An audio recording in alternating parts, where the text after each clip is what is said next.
Ya, baik. Assalamualaikum warahmatullahi wabarakatuh. Waalaikumsalam warahmatullahi wabarakatuh. Dan selamat siang. Ya, baik teman-teman.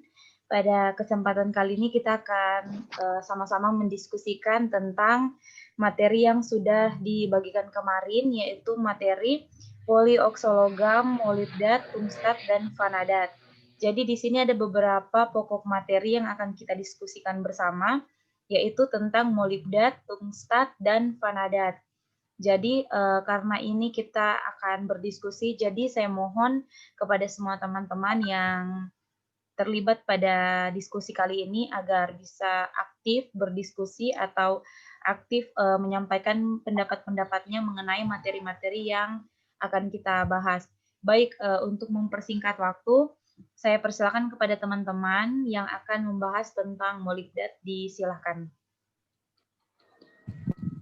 Baik, yang saya mau menyampaikan tentang molibdat ya. Dalam kimia, molibdat adalah senyawa yang mengandung oksoanion dengan molibdenum dalam bilangan oksidasi tertingginya 6. Molibdenum dapat membentuk rentang yang sangat besar dari oksanion yang dapat berupa struktur distrik atau struktur polimerik yang diperpanjang. Meskipun molibdenum hanya ditemukan dalam keadaan padat, oksoanion yang lebih besar adalah anggota kelompok senyawa yang disebut polioksometalat. Dan karena hanya mengandung satu jenis atom logam yang sering disebut isopolimetalat. Saya kira sekian. Saya serahkan kepada moderator.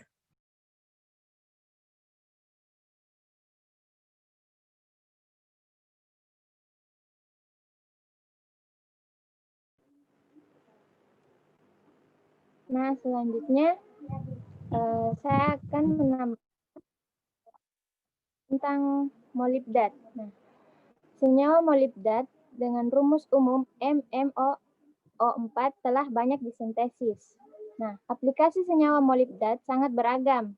Di antaranya diaplikasikan sebagai katalis fotodegrasi dan katalis oksidasi parsial. Sintesis senyawa molibdat dapat dilakukan dengan metode flux, teknik Krokowski, proses mikroemulsi, hidrotermal, solvotermal, dan kopresipitasi. Di antara beberapa metode tersebut, metode kopresipitasi adalah yang paling sering digunakan karena produk yang dihasilkan memiliki morfologi yang menarik, serta ukuran partikel yang sangat teratur. Beberapa parameter yang harus diperhatikan dalam sintesis senyawa molibdat dengan metode kopresipitasi adalah jenis prekursor, agen pengendap, pH, dan rasio logam yang dapat mempengaruhi morfologi dan ukuran partikel dari produk. Sekian dari saya kembalikan kepada moderator. Ya, baik. Terima kasih kepada Saudari Leli dan Opi yang telah menjelaskan tentang molibdat. Kepada teman-teman, mungkin masih ada yang ingin menambahkan tentang materi molibdat, saya persilakan. Ya, baik, saya mau menambahkan. Baik, ya. Penamaan molibdat juga umumnya mengikuti ketentuan prefiks untuk menunjukkan jumlah atom MO yang ada. Misalnya, di molibdat untuk 2 atom. 2 atom molibdenium. Trimolibdat untuk 3 atom molibdenum. Dan seterusnya. Kadang-kadang bilangan oksidasi ditambahkan sebagai surfiks seperti pada pentamolibdenium dan ion heptamolibdat. Mungkin itu saja moderator. Saya kembalikan kepada moderator. Ya, baik, diucapkan terima kasih kepada Saudara Yusril yang telah menambahkan untuk materi tentang molibdat. Nah, baik, kita langsung saja lanjut ke materi berikutnya, yaitu tentang pembahasan tungstat. Kepada teman-teman yang akan membahas atau memberikan pendapat tentang materi tungstat tersebut, dipersilakan. Ya, terima kasih kepada moderator. Di sini saya akan menjelaskan tentang tungstat.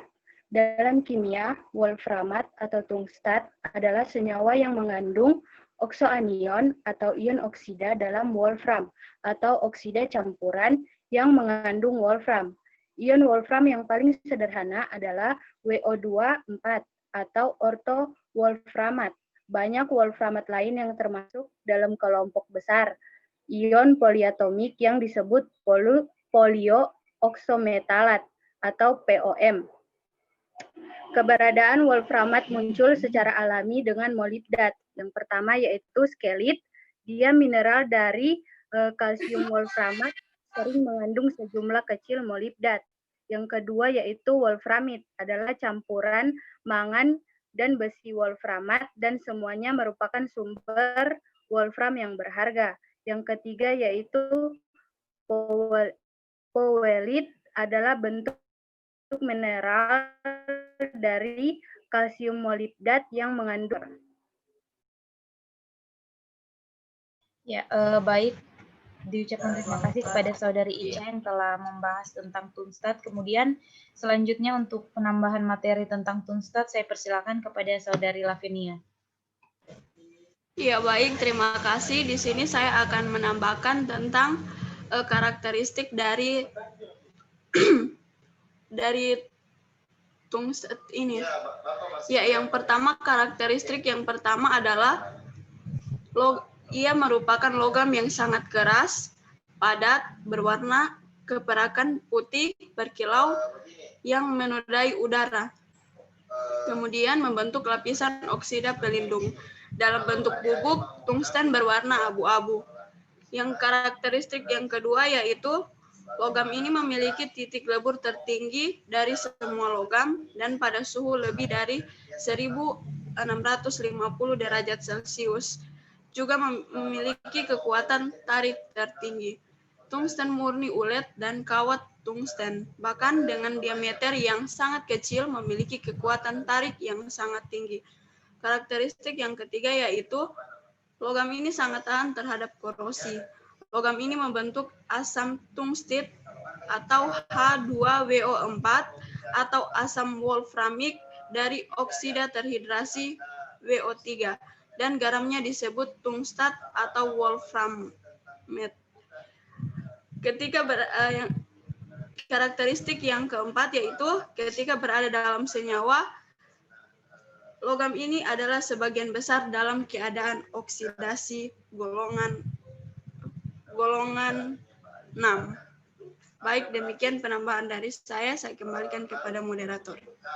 Ya, baik, diucapkan terima kasih kepada Saudari Lavinia dan juga Saudari Nur Anissa tadi yang sudah membahas tentang materi Tungstat. Nah, pada saat ini kita akan lanjut masuk ke materi tentang vanadat. Jadi saya akan menjelaskan sedikit tentang vanadat. Di dalam kimia, vanadat adalah sebuah kompleks koordinasi vanadium anionik. Seringkali vanadat mengacu pada oksidasi vanadium, yang sebagian besar ada dalam bilangan oksidasi tertinggi +5. Kompleks VCN6 3- dan V2Cl9 3- disebut sebagai heksasianovanadat dan non-aklorodivanadat. Ya, baik, untuk selanjutnya saya persilakan kepada Saudari Meike untuk menambahkan.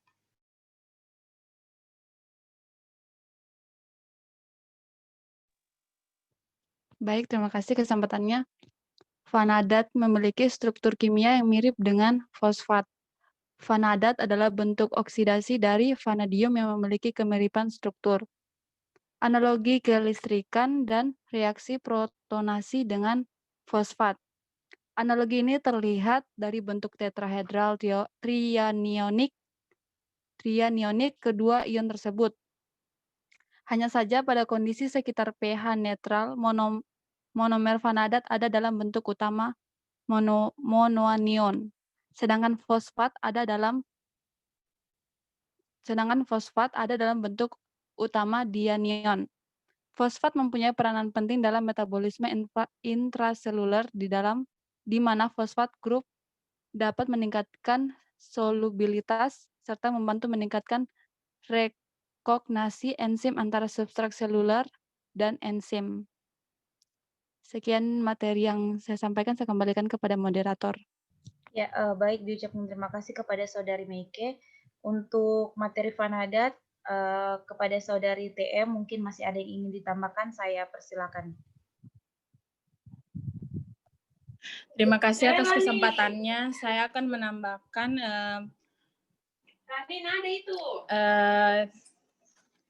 tanggapan dari Saudari Meike Ratnaulan. Salah satu senyawa yang dapat menstimulus pertumbuhan mikroalga adalah vanadat atau VO43-min. Penelitian ini menganalisis pengaruh konsentrasi vanadat dalam media kultur terhadap pertumbuhan Dunaliella sp. Konsentrasi vanadat yang digunakan adalah 0,002 mg per liter, 0,02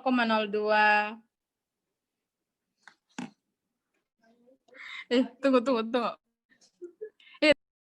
Apa dipotong ini,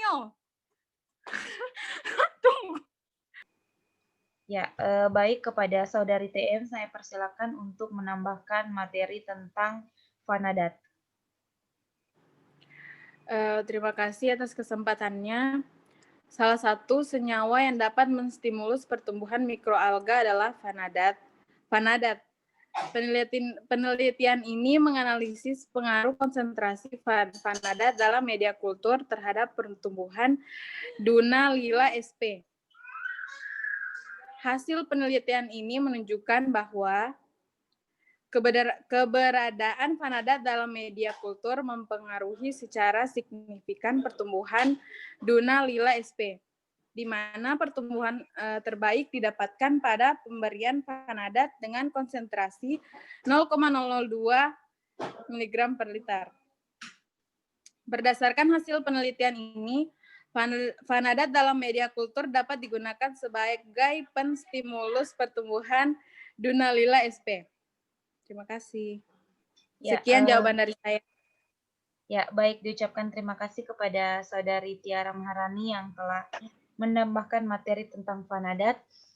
Baik, teman-teman, mungkin saya rasa sudah cukup kita membahas tentang materi yang sudah diberikan kepada kita, yaitu yang pertama tadi tentang tungstat, kemudian tentang molibdat dan juga vanadat. Dan untuk kesempatan kali ini sepertinya saya rasa sudah cukup. Diucapkan terima kasih kepada teman-teman yang pada siang hari ini telah berpartisipasi atau telah meluangkan waktunya untuk berdiskusi bersama-sama tentang materi yang telah diberikan kepada kita. Baik teman-teman, karena saya rasa sudah cukup, jadi saya akhiri pertemuan atau diskusi kita pada siang hari ini. Diucapkan terima kasih dan selamat siang. Ya. Siang.